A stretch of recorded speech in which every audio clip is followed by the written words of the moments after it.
Les presento a Mariana Torres, gerente general de Centrarse. Damas y caballeros, tengo el honor y el gusto de presentar al doctor Bernardo Klicksberg, quien es asesor de más de 30 gobiernos y numerosos organismos internacionales como la ONU, el Banco Interamericano de Desarrollo, la UNESCO y UNICEF.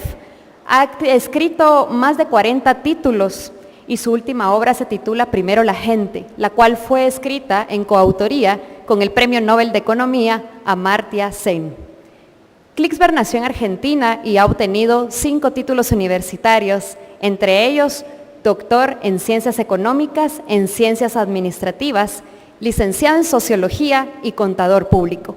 Ha prestado asesoría en alta gerencia, gerencia pública, gestión social y desarrollo. Actualmente el doctor Klicksberg reside en Nueva York, desde donde nos aporta un inmenso valor en el desarrollo social y trabajando enormemente por la ética empresarial y en todos sus ámbitos. Tengo el honor de invitarlo a este escenario. Estimados amigos, estimados y cansados amigos, muchas gracias y felicitaciones a Centrarse, que es realmente un esfuerzo yo lo llamo el capital social guatemalteco, que honra a Guatemala y que se va a convertir en una referencia en todo el continente. Muchas gracias a sus conductores, a Rodolfo Heinemann, a Eric y al Sistema de las Naciones Unidas para el Desarrollo, que está apoyando esta jornada de tanta significación. Estamos en un momento muy especial. No podemos estar acá en las salas ignorando algunas realidades que son de las más críticas que ha tenido el sistema económico mundial desde 1930. Si decíamos hace poco tiempo atrás todos que la crisis del 2008-2009 fue la mayor de los últimos 80 años, desgraciadamente estamos en una recurrencia muy crítica. Normalmente se muestran las cifras financieras, que son indudablemente un foco muy importante de lo que está sucediendo, pero no se muestran las cifras humanas. No es solo que cayeron las bolsas en estos días del modo en que cayeron, es que en este momento en los Estados Unidos, por ejemplo, hay 45 millones de personas en extrema pobreza que reciben un food stamp. Eso quiere decir una estampilla para comprar alimentos que fue creada después de la crisis de 1930. Es el récord en muchísimos años en la historia de los Estados Unidos. El food stamp en total son $130 mensuales, solo para comprar alimentos. El 50% de los que lo reciben son niños. Y entre los recortes incluidos en el paquete con el que se presionó al actual presidente de los Estados Unidos está un recorte a los food stamps. O sea, a lo más elemental de protección que se da en la sociedad americana. Las cifras humanas son que en este momento la desocupación juvenil en Europa sobrepasa ampliamente el 25% de los jóvenes, y la esperanza de conseguir trabajo, como el desempleo europeo, crece cada vez más. El número de semanas de estar desempleado baja y desde ya los últimos acontecimientos van a tener un impacto social desgraciadamente absolutamente regresivo. Estamos en un mundo en donde los desarrollos tecnológicos han sido importantísimos, esperanzadores, positivísimos. En pocos años ha cambiado toda la forma en que se producen y se comercializan bienes en el mundo, para bien del género humano. Hoy podemos disponer de hallazgos en medicina, aplicación de la microelectrónica a la medicina, de la informática a la medicina, que inciden en que la esperanza de vida se haya prolongado en 20 años en un corto lapso de tiempo para una parte del género humano. Estamos en el mundo de las revoluciones en biotecnología, en aplicaciones a la agricultura, como recién escuchamos, en comunicaciones, en robótica, en ciencia de los materiales. en un amplísimo espectro de tecnologías, pero estamos en un mundo donde algo funciona muy mal para que se esté dando el drama que se está dando con una gran parte del mundo como espectadores pasivos, no entendiendo cómo se puede haber llegado a este tipo de situaciones en los países, en las economías más poderosas del planeta. Y tienen mucho que ver con el tema que nos ocupa en esta reunión. Porque en este momento la preocupación central de los mayores líderes de los países más importantes del planeta es cómo se frena la ola especulativa que se está desatando contra las monedas de Italia, de España y de Francia, que le va a dar pingües beneficios a unos pocos, como sucedió en la crisis del 2008 de Wall Street, y va a arruinar la vida de millones y millones de personas.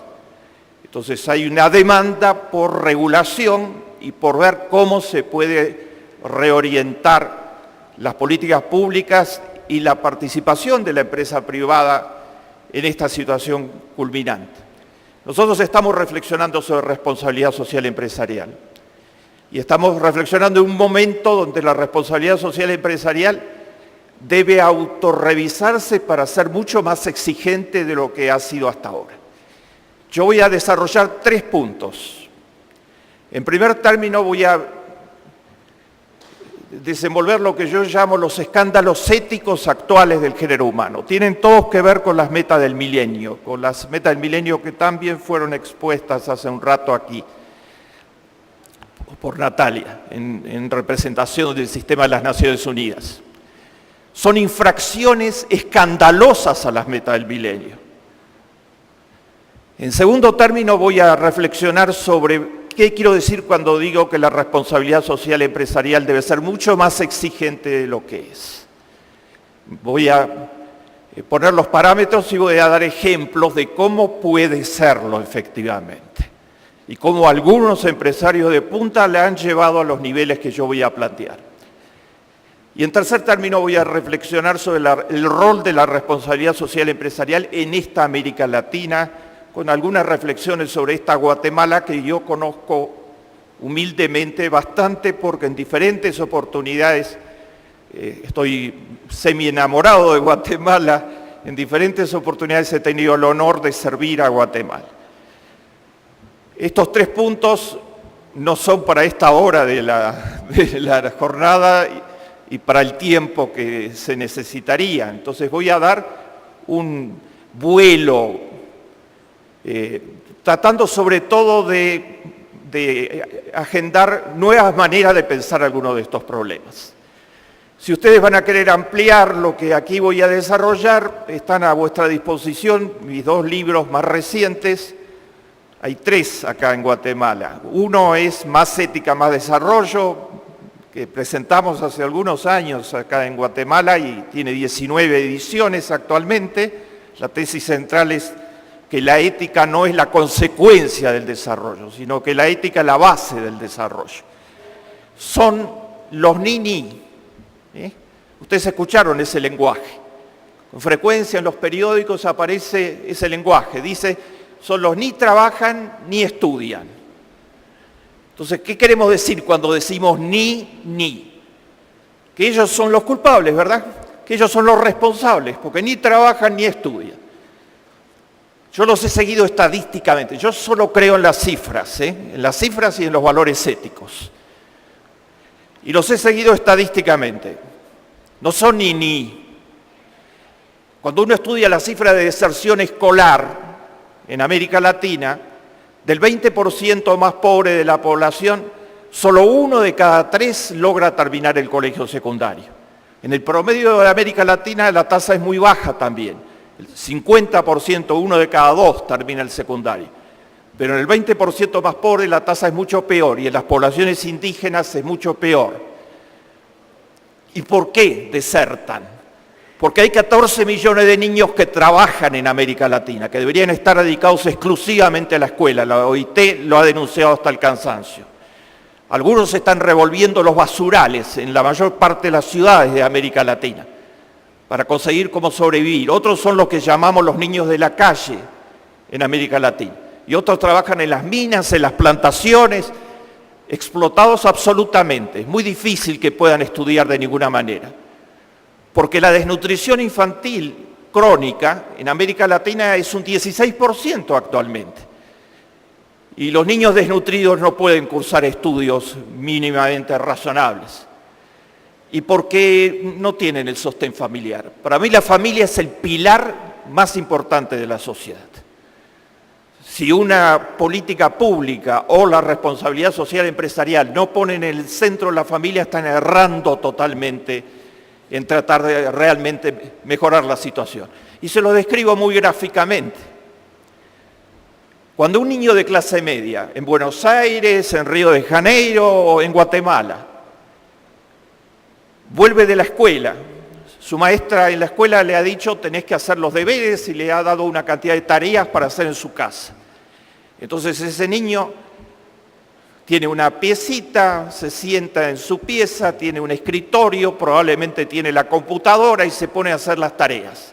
Tiene a los dos padres que están haciéndole seguimiento para que haga las tareas y que lo están ayudando, además, particularmente la madre, que lo está ayudando para hacer las tareas.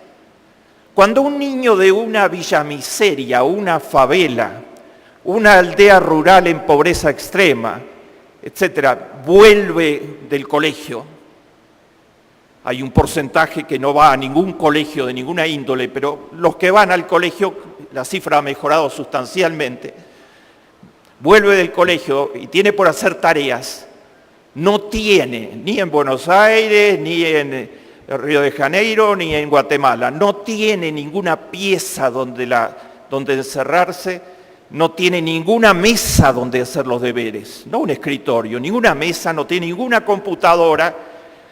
Sus padres no pueden estar haciéndole seguimiento porque luchan las 24 horas por sobrevivir y además sus padres no tienen nada para transmitirle porque tampoco terminaron la escuela. ¿Saben cuántas personas viven en viviendas precarias en América Latina?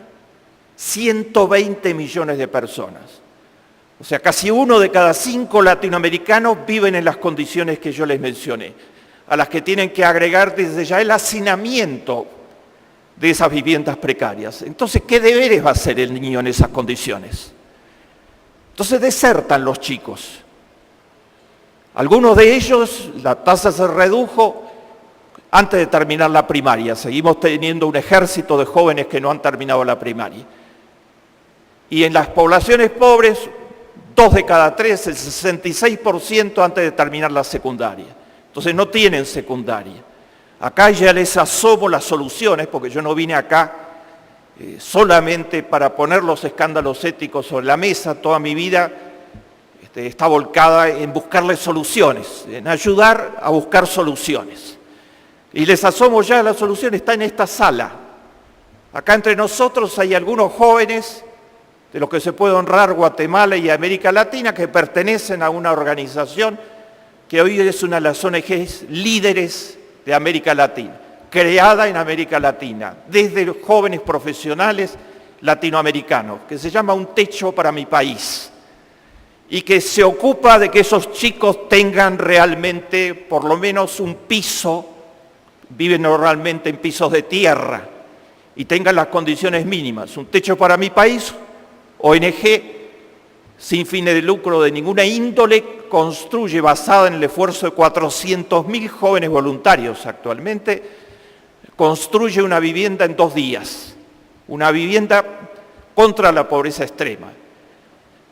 Y convoca para eso un ejército de voluntarios y tiene mucho apoyo de la responsabilidad social empresarial y también de las políticas públicas en América Latina.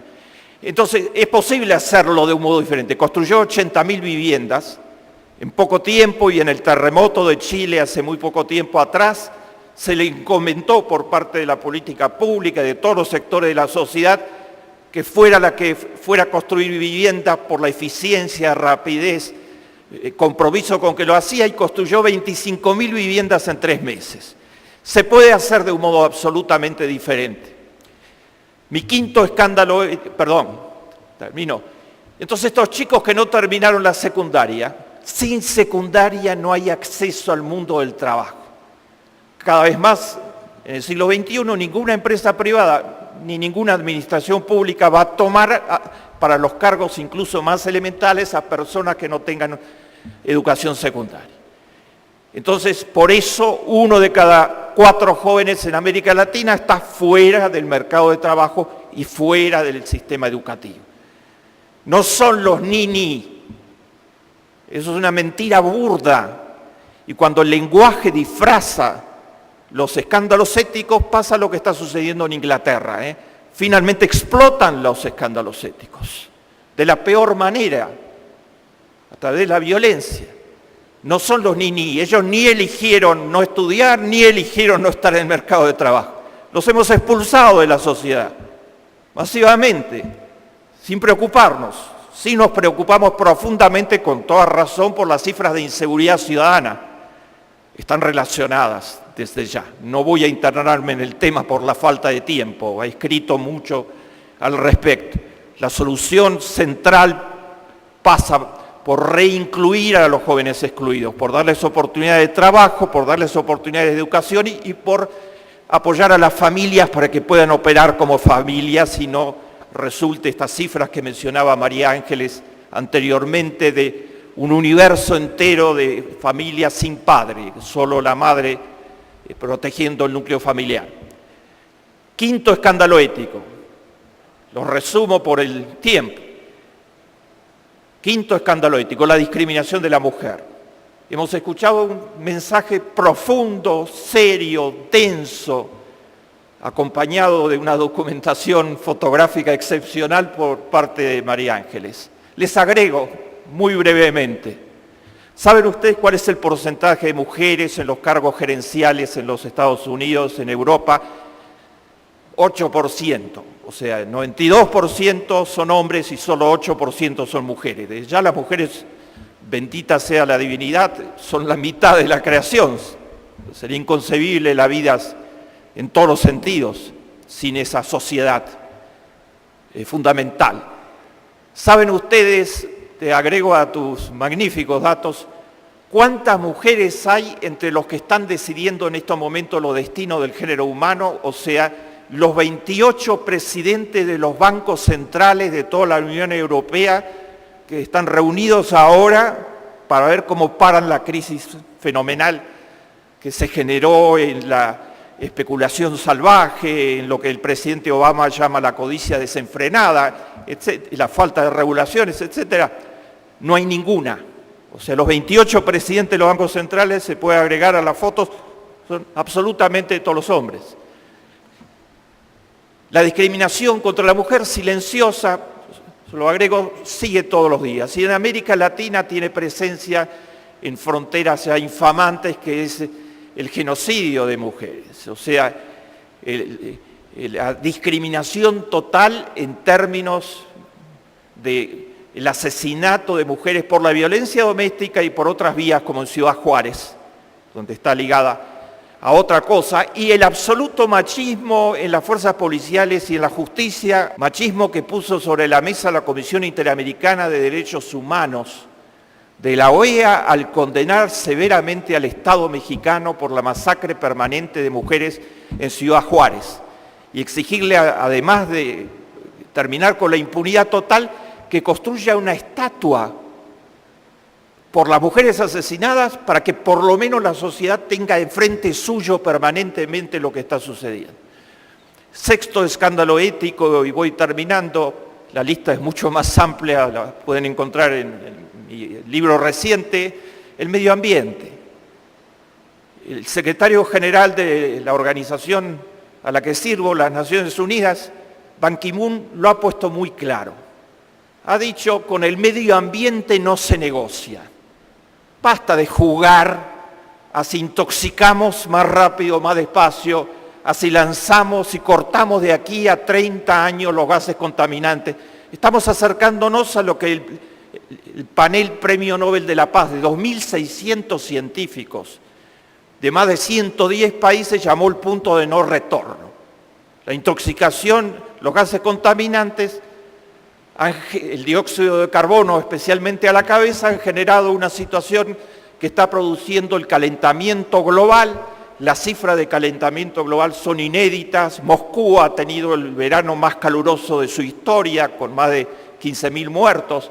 La ciudad de Nueva York, donde resido por mis funciones en las Naciones Unidas, ha tenido hace pocos días la temperatura más alta en 50 años, con más de 43 y 44 grados de calor, etc. Y así sucesivamente. Si no lo vemos, si no entendemos que eso deriva finalmente en que se desbordan las aguas, las inundaciones, el recrudecimiento de los huracanes y de los ciclones, los desequilibrios ecológicos de ecosistemas más elementales, y que eso ha producido ya 50 millones de refugiados climáticos que se han tenido que ir de sus países y 300.000 muertos el año pasado. Por eso Ban Ki-moon dice: con la naturaleza no se negocia. Hay un sector político muy influyente actualmente en los Estados Unidos. Yo no ingreso en política, pero esto es tan elemental, que se llama el Tea Party, que es conocido por lo que está sucediendo, digamos, por haber sido detonante en todos los... Es decir, ellos pusieron su presión política y se convirtió de interna en un reguero planetario que está destrozando la vida de millones de personas a través de la caída generalizada de las bolsas, etcétera, el downgrade de los Estados Unidos y todo lo que conocemos. Un punto de principio de estos señores que no representan desde ya a todo el Congreso ni a toda la población de Estados Unidos, un punto de principio es que el cambio climático no existe. Lo plantean todos los días en el Congreso de Estados Unidos y que por lo tanto hay que desregular y volver atrás con toda la legislación regulatoria. Desde ya que aplauden al Tea Party y lo financian las industrias contaminantes, ¿no?, que lucharon durante muchos años para que la opinión pública creyera que no existe el cambio climático. La opinión pública ganó, si la sociedad civil sobre todo, las organizaciones ecológicas y toda la sociedad civil ganó. Hoy todo el planeta, con estas excepciones muy contadas, entiende que ese es el problema central a afrontar. Es un escándalo ético que no lo estemos afrontando y que estemos tratando de negociar, como bien advierte Ban Ki-moon. Y el último escándalo ético de esta lista incompleta es la desigualdades, amigos. Si ustedes me preguntan, ¿y por qué un planeta que tiene los mayores recursos que jamás tuvo el género humano en su historia, que puede solucionar todos los problemas y dar el derecho a una vida digna a todos sus habitantes, tiene desfasajes tan fenomenales? La desigualdad, amigos. El 10% más rico de la población tiene en este momento, según las cifras de The Economist de hace pocos días, dedicó un dossier especial exclusivamente a los problemas de la desigualdad. El 10% más rico tiene el 83% de todos los activos del planeta. El 50% de menos recursos tiene el 2% de todos los activos del planeta. Y si ustedes toman el 1% más rico, ese 10% más rico a su vez está cada vez más hiperconcentrado, porque el 1% más rico tiene el 43% de todos los patrimonios del planeta.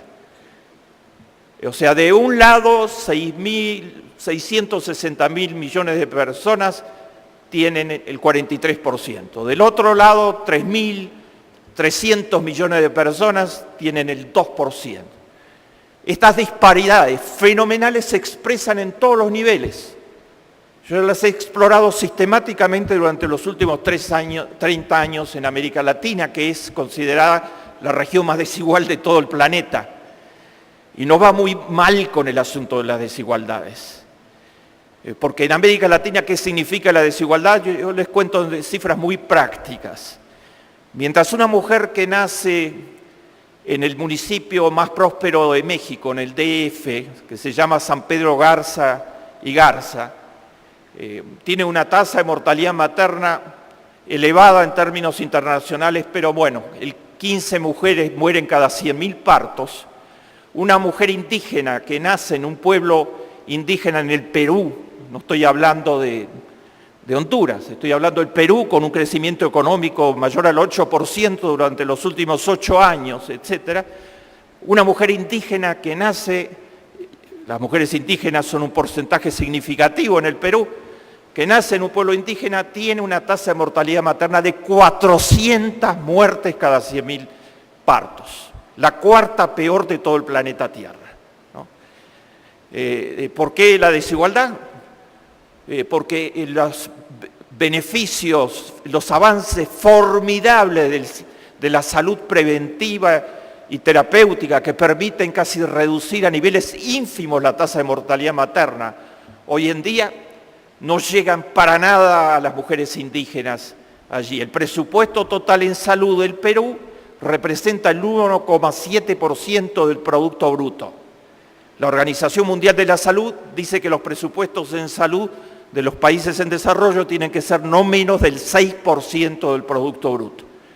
Entonces esas mujeres no tienen cobertura de ninguna índole, más desnutrición, etc. Las desigualdades son fenomenales en nuestro planeta. Les referencio una más, nada más por la falta de tiempo. Además de la que conocemos, la distribución de los ingresos, esa es la más visible. Yo estudio mis libros, la desigualdad en el acceso a activos productivos, la desigualdad en el acceso a nuevas tecnologías, la desigualdad en el acceso a educación de buena calidad, la desigualdad en el acceso a salud y una que es un escándalo ético en sí mismo, que es la desigualdad en el acceso a poder establecer una familia. Hemos medido con la CEPAL la tasa, la hemos llamado la tasa de renuencia. Jóvenes que quisieran casarse, formar una familia y no lo pueden hacer porque no tienen ninguna posibilidad asegurada de tener trabajo, tener una vivienda mínima, tener las condiciones económicas más básicas. Y nadie se ocupa mayormente de este problema. Digamos, el ayudar a construir familias pareciera que no está en la agenda. La desigualdad que les quiero referenciar finalmente antes de pasar a responsabilidad social. ¿Saben ustedes que si una mujer tiene que dar a luz por cesárea, porque se produce en el momento más bendito de la existencia, se produce una dificultad y hay que practicar una cesárea? O si una persona va por la carretera y tiene un accidente automovilístico o va en bicicleta y la choca un auto, o sea, tiene algún problema de traumatismos en donde se necesita una intervención quirúrgica. ¿Saben ustedes lo que estudió la Universidad de Harvard hace un mes atrás? La distribución de los lugares para intervenciones quirúrgicas en el mundo. En estos casos se necesita una intervención quirúrgica de urgencia. No basta que haya una ambulancia, que haya un buen samaritano, digamos, que lo ponga en su carro y lo lleve. Tiene que haber a dónde lo lleve. Y la distribución de salas quirúrgicas en el mundo es el peor coeficiente Gini de todos. Es decir, un porcentaje muy bajo de la población mundial tiene el 85% de las salas quirúrgicas. Y donde más se necesitan, digamos, en los lugares más desprotegidos, hay una cada 500.000 de habitantes o una cada 200.000 habitantes, etc. Lo estudió Harvard hace pocos días. O sea, la desigualdad se plasma todos los días. Estos son escándalos éticos. Están sobre las bases de la convivencia porque significan degradar la cohesión social a niveles de conflictividad fenomenales. Detrás de la rebelión masiva en los países árabes, estimados amigos, según los estudios más avanzados, estuvo el reclamo absolutamente legítimo por la democracia en autocracias de más de 40 años, en regímenes totalmente dictatoriales, pero al mismo tiempo estuvo la elevación del precio de los alimentos básicos, que eran el 80% del presupuesto del altísimo porcentaje de la población por debajo de la línea de la pobreza. Y al mismo tiempo estuvo que la tasa de desocupación juvenil es el 70% en la mayor parte de ellos. O sea, estas bombas sociales estallan, finalmente. Y como se mencionó anteriormente, mencionando al Papa, son una amenaza total para la paz mundial y para los ideales más importantes del género humano. Mi segundo punto, y la responsabilidad social empresarial que tiene que ver con eso, y porque yo dije al comienzo que hay que ser mucho más exigente todavía de lo que somos. Voy a tratar de derrumbar algunos mitos sobre la responsabilidad social empresarial. Algunas falsas coartadas. Primero, que la responsabilidad social empresarial es endilgarle a la empresa privada, hacerla cargo de los escándalos éticos que he mencionado frente a la falla de los gobiernos. Están las fallas de los gobiernos, desde ya, fallas muy importantes que han permitido, están las fallas de los gobiernos que han creado, por ejemplo, condiciones para que se produjera la crisis de Wall Street de 2008 y 2009, que hundió el Producto Bruto Mundial, el de los Estados Unidos, que produce el 27% de todo el Producto Bruto Mundial, por lo tanto lo que pasa en los Estados Unidos es realmente muy importante para todo el planeta. El gobierno que precedió al presidente Obama desreguló totalmente los mercados parafinancieros y se dispararon las burbujas de las hipotecas, la burbuja de los derivativos, etcétera, ante la absoluta falla de la política pública en establecer los más mínimos protecciones del interés colectivo. No estamos hablando de ningún intervencionismo, sino las más mínimas protecciones del interés colectivo. Alan Greenspan, presidente durante 18 años de la Reserva Federal, fue interpelado por el Congreso de los Estados Unidos en el 2009 en medio de la crisis. Y con toda honestidad, dijo, le preguntaron, usted durante 18 años estuvo presionando siempre para que no se regularan las hipotecas y no se regularan los derivativos. Contra la opinión, por ejemplo, durante esos 18 años de Warren Buffett, el mayor inversionista de Wall Street, apegado totalmente a valores éticos, que siempre estuvo denunciando esto. Y el que tenía razón era Warren Buffett, no usted, que se supone que es el economista, maestro en economía y todo lo demás. ¿Qué nos dice?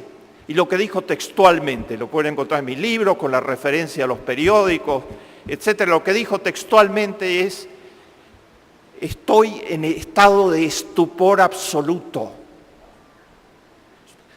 Yo creí y creímos que los mercados se autorregularían y que los grandes bancos protegerían a sus pequeños accionistas y a sus inversionistas, y no lo hicieron.